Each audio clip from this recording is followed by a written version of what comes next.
garden from Sustainable Nantucket. My name is Callan. I'm the Farm to School manager, and I'm going to be your remote garden teacher this summer. I'm so excited. Although our program looks a little different this summer, I have great confidence that we'll have lots of fun, even if it's from a distance. Every week you'll come and visit the garden after you listen to lessons from me through video, and every week we'll get a chance to chat through Zoom. It's going to be a little different than last year, but you're probably used to things being a little different lately. This week we're going to focus mostly on the rules of the garden.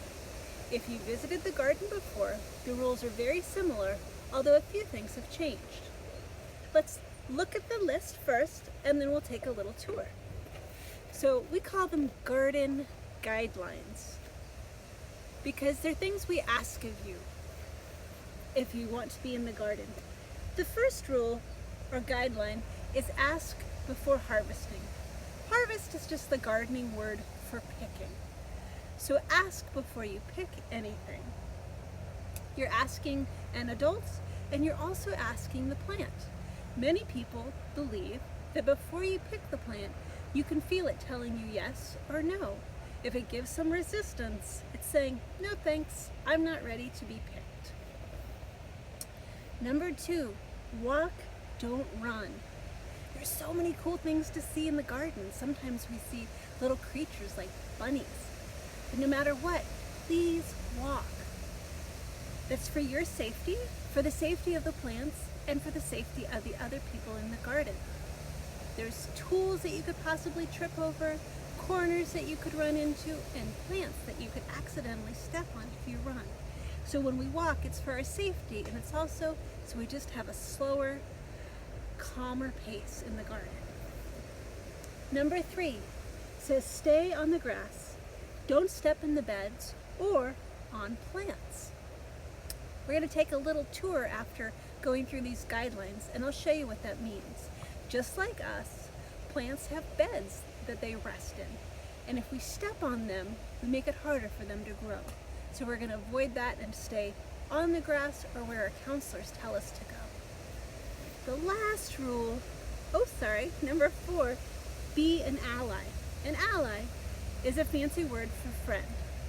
In the garden, we're friends to all the creatures we see, like the bugs and little animals.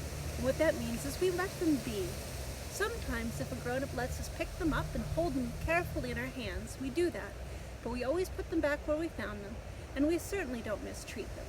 But I don't think you guys would do that.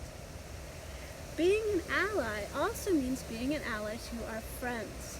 So all creatures, big or small, we're going to be kind to. If there's 4 shovels and 5 children, we understand that sharing is part of being an ally, right?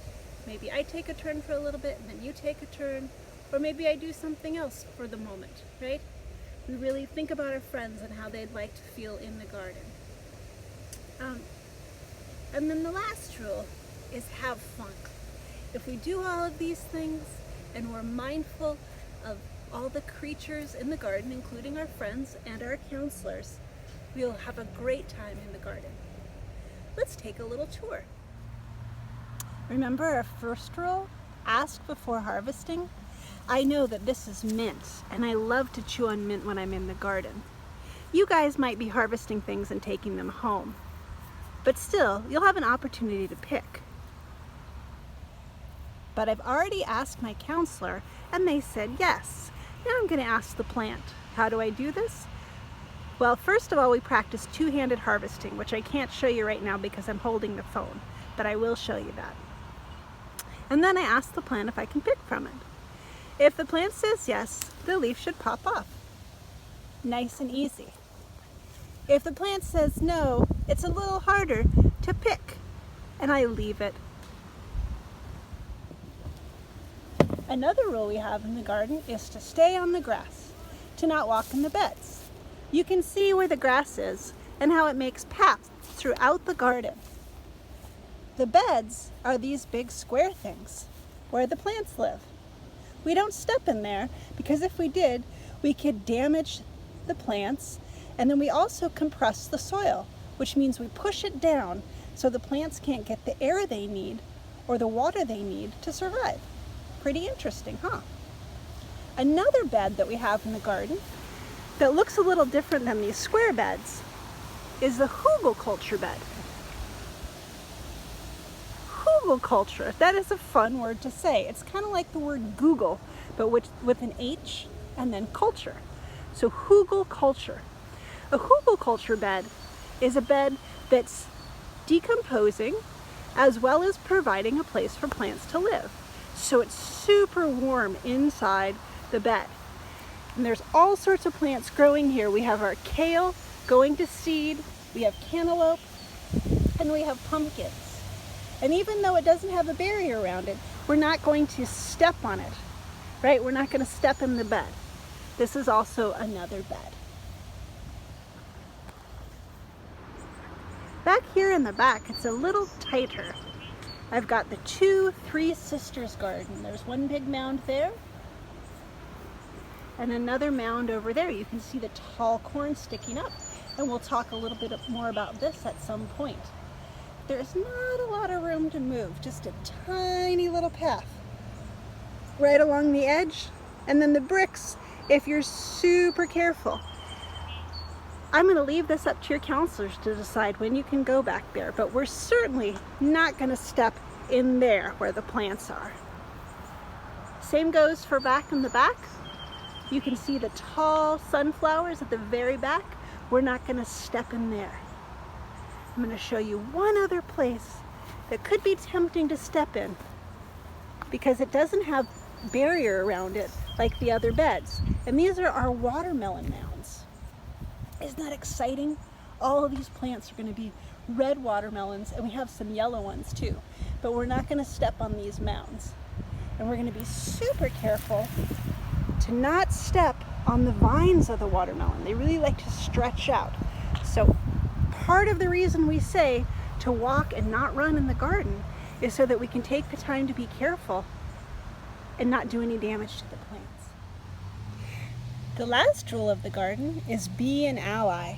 So I found this roly-poly, which I like. And if you don't like bugs, you don't have to hold them. But I love roly-polies. I think they're so cool. So I'm letting it climb all over my hand. And then after a little bit, I'm going to put it back because I know that even though I'm enjoying it and being kind to it, it really wants to be in the compost bin where I found it.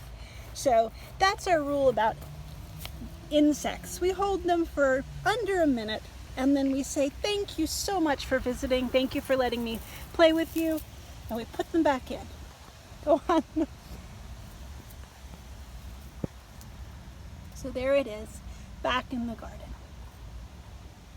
Being an ally too means being kind to our fellow campers and listening to our counselors. Our last rule, what was it? The last rule in the garden is have fun. I don't think I need to tell you how to do that. If you follow all of these rules, all of these guidelines, I'm sure you'll have a great time in the garden. Hi, I changed locations. I'm in my garden at home. I wanted to tell you about the activity that you'll be doing today in the garden. Today you're going to do a scavenger hunt. A scavenger hunt is a fun and easy way to get to know the garden. There's two ways you'll do it, and your counselors can work with you to decide which way would work best for you and which way would be the most fun. Because remember, that's a rule. The Farm to School Garden Scavenger Hunt looks like this. And it has questions. Your counselors will read the whole thing over with you, but it has questions like, find something blooming. That means there's a flower on it. Find something smelly.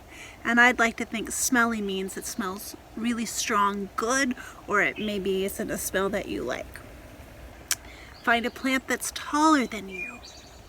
Find a leaf that's changing colors. Find something smooth. So smooth is when something feels nice and easy to your touch and there's no rough edges or your fingers don't catch anything. There's a spot right here. It says, find a bug and draw a picture of it. Again, you don't have to pick up a bug or hold it. If you want to observe from a distance, you can. Or if a friend has a bug in their hand, you can look at that bug. No one's going to make you hold a bug or do anything you don't want to do in the garden. Then there's a part that says find a pollinator. Do you know what a pollinator is?